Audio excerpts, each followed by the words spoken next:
yoqda pul katta-da, deyapti. Men aytdim, uka, qori bo'laman deb orzu qil, sportchi bo'laman deb orzu qil, olim bo'laman deb orzu qil, kep musofir bo'laman deb ham orzu qilasanmi desam, boyagi bola kulyapti. Uka, hech qayerda yotqizib non bermaydi. Hamma joyda qiyinchilik bo'ladi. Pulni supurib olmaysan. Hamma joyda xo'roz bir xil qichqiradi.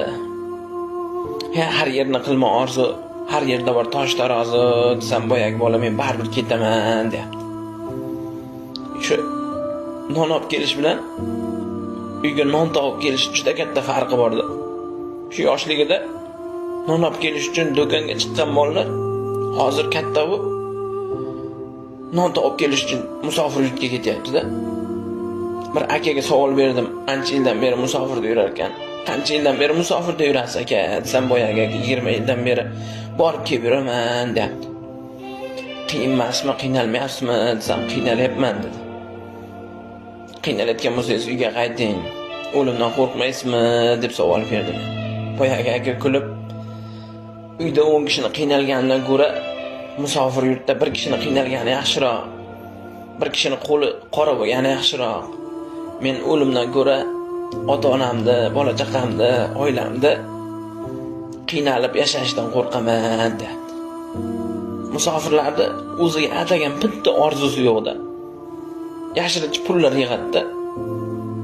O'zimga usti bosh olaman, bir joyga aylanganib boraman deydi. Uyda bitta problema bo'ladi. O'sha pulni shunday beradi. Musofirchilik havas emasda. Musofirlarning ichida 10 ming dollarlab pul topadigani bor. Lekin qalbi yorishmaydi o'sha pulni olayotganda. Puli halol, sog'inchdan yuragi ezilib ketganda. O'zbekistonda u pul juda katta pul, lekin qalbi yorishmaydi, oilasini sog'inib ketgan. Shu Amerikada, Koreyada, Rossiyada mazza qilib yuribdi demang. Shu yerda yeyotgan lahm go'shtidan ko'ra uydagi sho'rvasi shirin shularga. Men bilaman rohat namozda, lekin musofirlarda o'qiyotgan namozda ham rohat yo'qda. Ota-onasini, ayolini, opa-singil, aka-ukasini sog'inib ketgan. Bola